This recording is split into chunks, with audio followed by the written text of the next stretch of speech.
Welcome to CIC. I'm Dennis Hollingsworth.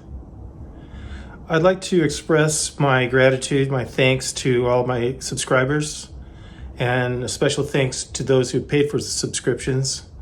Didn't expect that, and I'm quite thankful. And I feel a lot of gratitude to you guys. It gives me a whole lot of encouragement to motivation to carry this project forward. And again, thanks a lot. A note about my planning for the content on this channel. They come in categories, and one you've already seen in previous episodes is the exhibition reviews. Another is sort of abiding thoughts or anticipations of things, which is a pretty broad category. A third would be to spotlight artists, an ambition of mine to get into studios and talk to artists about what they're making. And a fourth would be a kind of arts and letters, reflections on published material, which is the subject of this episode. The key is that each category is inflected toward my interests and my curiosity. For example, when I go out to see the galleries, especially when I'm on my own, I'm not accompanied by other collectors or friends. My agenda is to seek the inspiration that drives me back in the studio to make things. So, in general, CIC will be governed by that imperative. So, welcome again, and on to the content of this episode.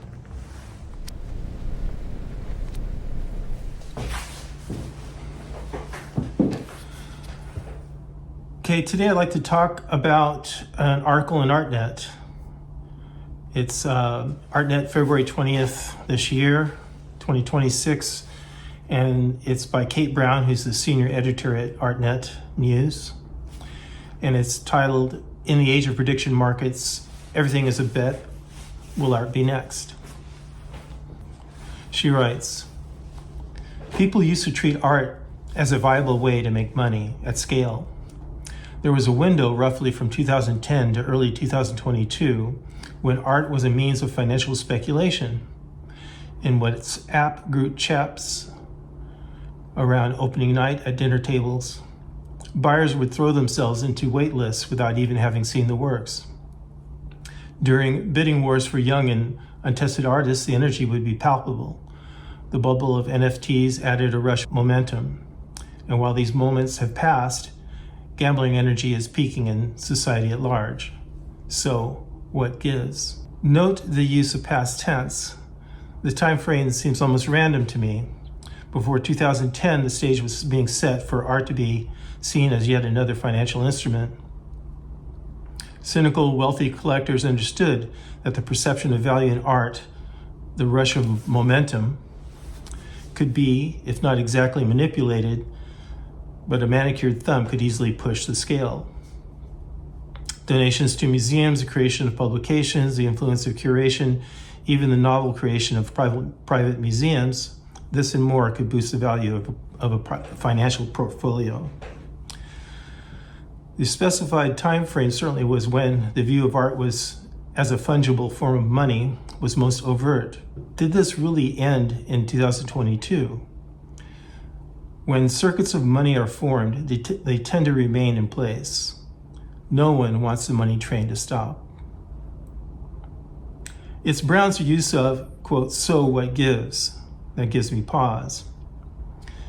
Is there a fear of missing the bandwagon of legal online gambling here?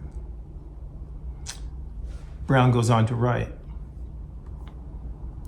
"We are in an era marked by financial gamification of everything.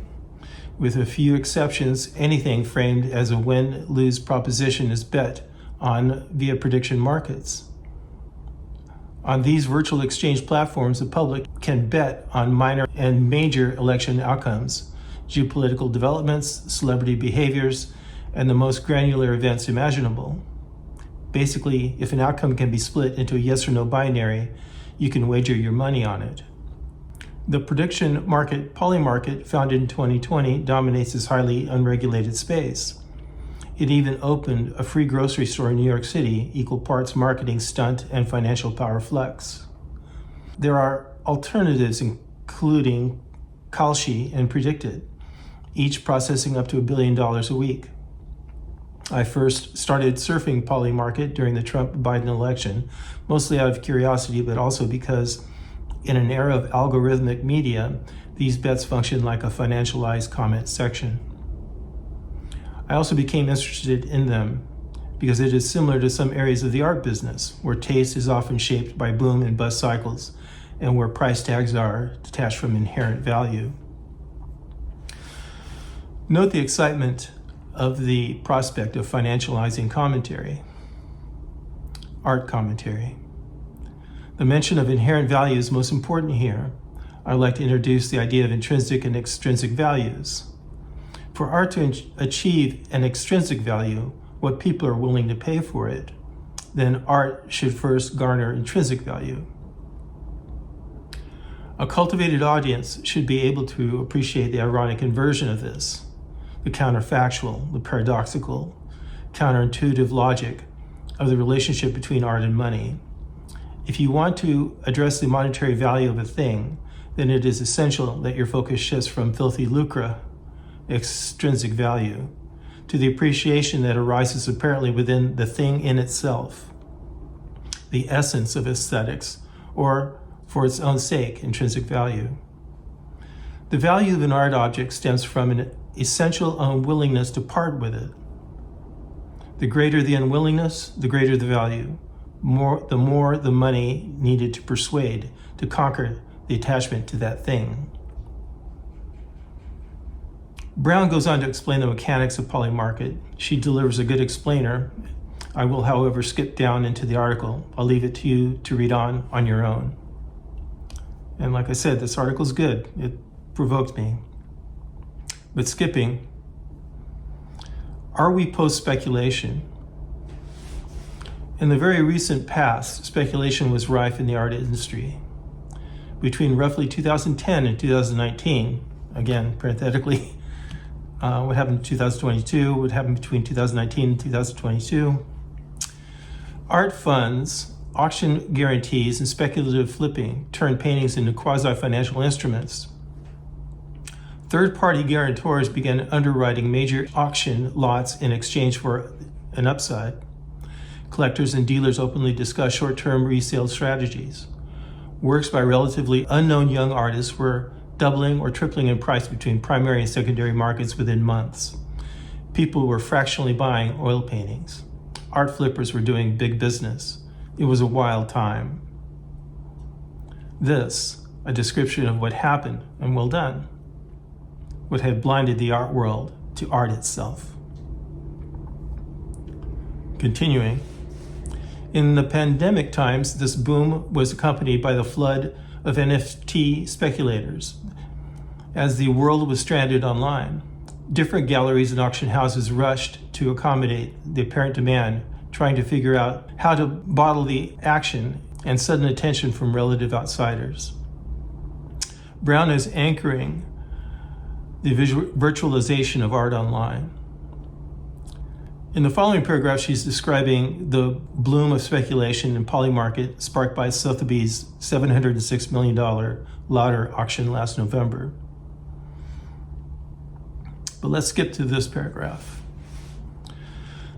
Given the relative dearth and interest in the art business up until recently on prediction markets, I think the Lauder sale is an early sign of interest from satellite speculators.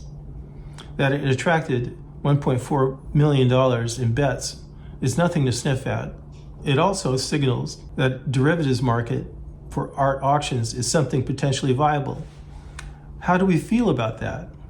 Also, given how members of the art business love to tip each other off about potential artists who are about to go big, the possibility of insider trading would be concerning.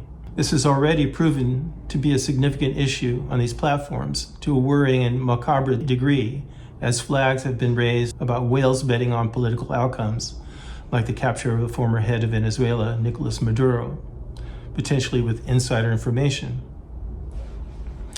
How do we feel about this indeed? Here, I start to wonder if she's Cassandra warning us of our folly, or if the enthusiasm I thought I had detected earlier for the emergence of financializing art commentary on platforms like Polymarket is her real bottom line.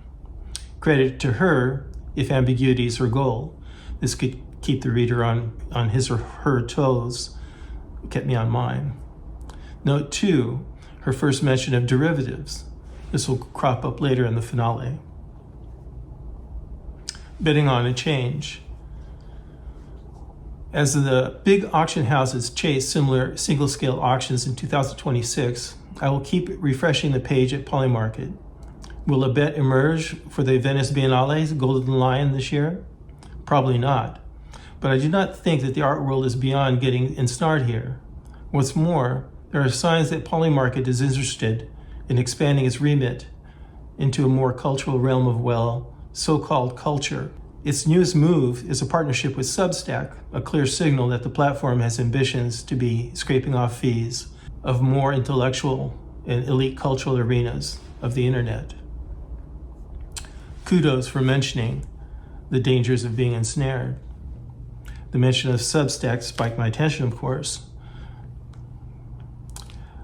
To the link, quote, starting today, Substack authors can natively integrate the data from the world's largest prediction market. Journalism is better when it's backed by live markets, unquote. And that's from an X post. Continuing with her article.